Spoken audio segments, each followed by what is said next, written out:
Salam alaikum, bonjour à toutes et à tous. Nous sommes très heureux et surtout honorés d'être ici au mausolée de Sidi Ahmed Tidjani à Fès en compagnie de Cheikh Sidi Ibrahim Tidjani. Merci beaucoup, Cheikh Sidi, de nous faire cet honneur de nous accueillir. C'est un plaisir. Alors, peut-être la première chose, pour celles et ceux qui ne connaîtraient pas Cheikh Sidi Ahmed Tidjani, qui était Cheikh Sidi Ahmed Tidjani? Alors, le Cheikh Sidi Ahmed Tidjani, d'abord c'est un shérif, c'est un descendant du prophète Mohammed sallallahu alayhi wa sallam. Il est né au désert, actuellement au désert algérien, mais son grand-père, il vient du sud du Maroc, à côté de Marrakech, d'une région à côté de Marrakech. Alors comment cet homme qui est né donc maintenant dans l'actuelle Algérie, qui à l'époque n'existait pas, comment se fait-il qu'il soit venu ici pour sa dernière demeure à Fès? Alors, le Cheikh Sidi Ahmed Tidjani, il a fait plusieurs voyages tout au long de sa vie. Il est parti en Arabie, à la Mecque plusieurs fois, où il a rencontré des grands chouyours, etc. Et en même temps, c'était quelqu'un qui cherchait la connaissance et le savoir. D'où le fait qu'il est venu ici à Fès d'abord pour étudier à l'université Qarawiyyin, qui est un lieu très connu, prestigieux lieu de savoir musulman aussi de l'époque. Et après avoir passé plusieurs années ici d'études, il a commencé à enseigner aussi à l'université Qarawiyyin. Et après, il s'est installé définitivement avec l'accueil du sultan, du roi de l'époque, Moulay Slimane Al-Alawi. Alors, on a parlé vous avez parlé des chouyours. Qui a été son maître, ou son maître, ses maîtres? À quelle branche, à quel tariqa il se rattache? Bon, avant la Tijaniya, Sidi Ahmed Tidjani, il était dans plusieurs tariqas. Parmi les tariqas connus, cités dans certains ouvrages, il y a la Khalwatiya, la Qadiriya et plusieurs autres tariqas. Mais après, il y a eu la fondation de la Tijaniya qui a connu une expansion assez remarquable. Alors, est-ce que Sidi Ahmed Tidjani a écrit des ouvrages ou est-ce que des disciples ont récolté les enseignements de Sidi Ahmed Tidjani? Alors, à l'époque du Cheikh, il y a eu plus des recueillements de certains disciples qui ont pu écrire un peu et noter son enseignement. Mais il y a un livre qui est phare et important qui s'appelle Jawhar al-Ma'ani, c'est-à-dire les perles des connaissances, qui est le livre fondamental à peu près de la Tijaniya. Et que l'on peut trouver à nos jours partout dans les... Alors, traduit aussi à plusieurs langues. C'est vrai que la Tijaniya rayonne dans le monde. L'on voit ici notamment des sœurs et des frères venant du Sénégal et de bien plus loin. Quels sont justement les pays où la Tijaniya s'est installée? Alors la Tijaniya s'est installée en plus grand nombre, je veux dire l'expansion, et en Afrique de l'Ouest, où par exemple le Sénégal, surtout le Sénégal, où se trouve où les tariqas sont plus, les confréries sont plus vivaces, et donc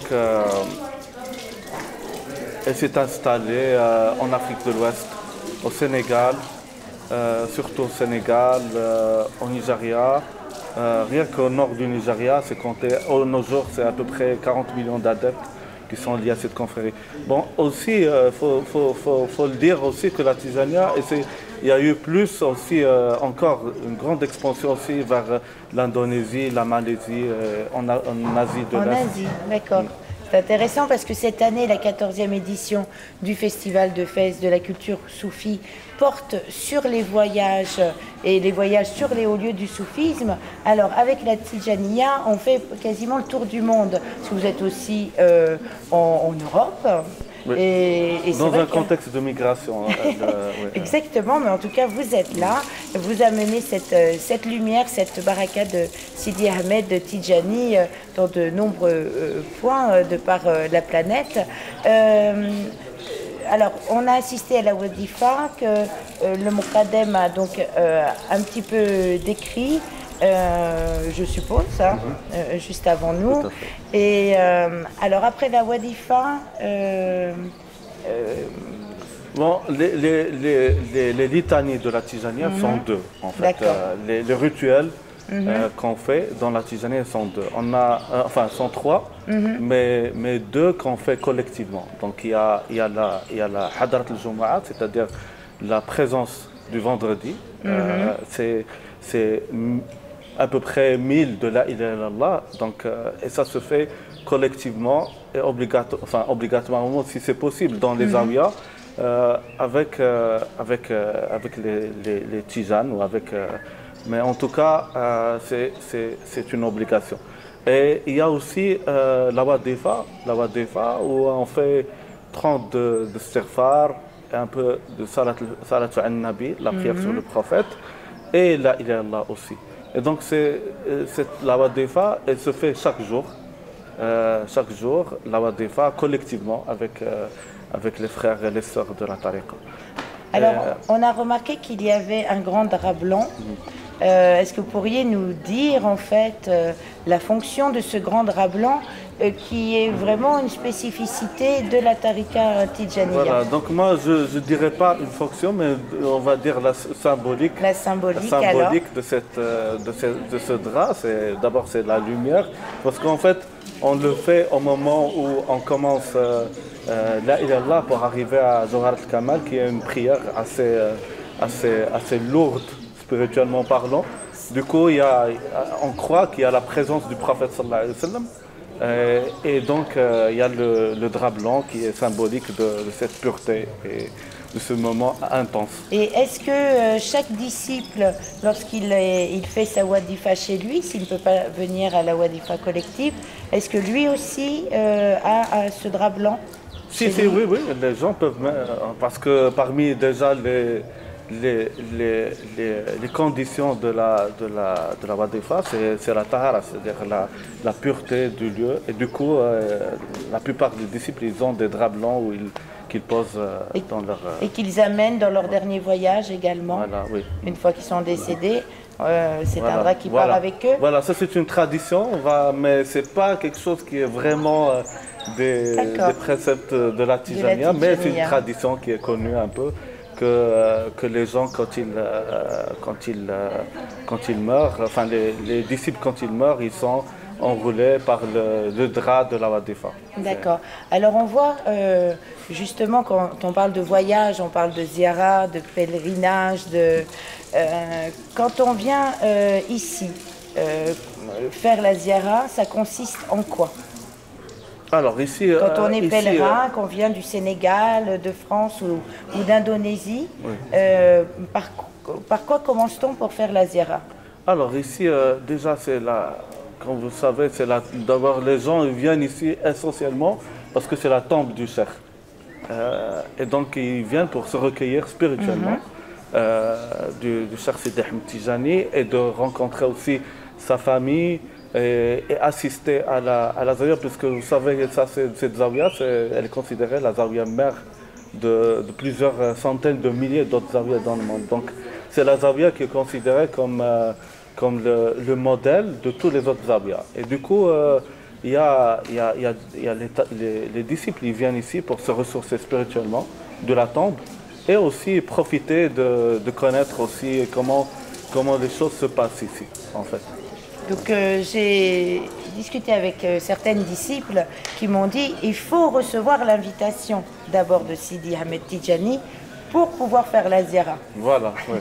Mais ça c'est c'est ce que tous les soufis ils croient au signe en fait. Exactement. Le signe spirituel. Et l'invitation aussi, elle est importante.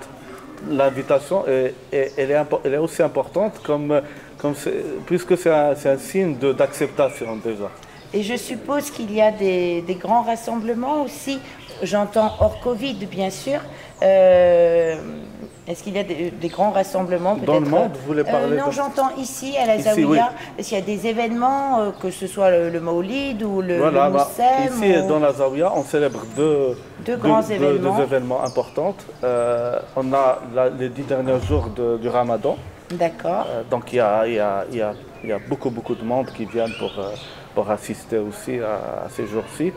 Et à ces nuits, je suppose que c'est aussi toute la nuit. C'est toute la nuit, oui, toute la nuit jusqu'à l'aube. Mais la Zawiya, elle est particulièrement, elle fête le Maulid, qui est vraiment l'événement phare. Donc c'est bientôt, puisque nous sommes dans le mois de Rabi al-Awwal. Donc voilà, bientôt. Dès la semaine prochaine, il y aura... Oui, voilà, la semaine prochaine, il y aura déjà, parce qu'en fait, il y a les voyages qui sont organisés par plusieurs agences de voyage. Donc, il y a des groupes qui sont coordonnés, qui viennent et qui passent. On voit des gens avec des magnifiques habillements parce que c'est le symbolique de fêter la naissance du prophète sallallahu alayhi wa sallam. Donc, les gens ils viennent partout. Et ils viennent, ils passent aussi la nuit, on récite quelques chants sur le prophète sallallahu alayhi wa sallam, des amdah, et on fait aussi, on cite l'histoire du prophète sallallahu alayhi wa sallam, son histoire, sa naissance, comment ça s'est passé. Et finalement, les gens ils assistent aussi au Hadifa comme on a vu tout à l'heure. Très bien. Et pour conclure, je suppose que vous fêtez le Moussem aussi ici. Et c'est à quel moment alors que... En fait, la Zawiya, c'est le Maulid et ces 10 derniers jours. Il n'y a pas de... Vous ne fêtez pas en fait le départ non, parce qu'en fait, dans la Tijania, il y a un principe très important, c'est qu'il faut qu'elle soit tout ce qui se passe ici, il doit être conforme avec ce qui est dans la sunna. D'accord. C'est-à-dire qu'il est connu que la naissance du prophète sallallahu alayhi wa sallam est un événement qui est célébré par tous les musulmans. Donc Et d'ailleurs lui-même, lorsqu'on lui demandait pourquoi il jeûnait le lundi, il répondait, eh bien parce que c'est le jour où je suis né. Eh bien écoutez, on va se quitter sur ces belles paroles en l'honneur du prophète Mohammed sallallahu alayhi wa sallam, puisque c'est le mois de Rabi al-Awwal.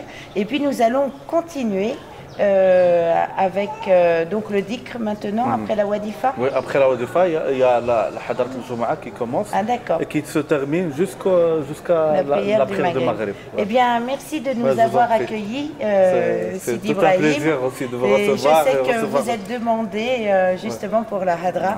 Donc, merci beaucoup.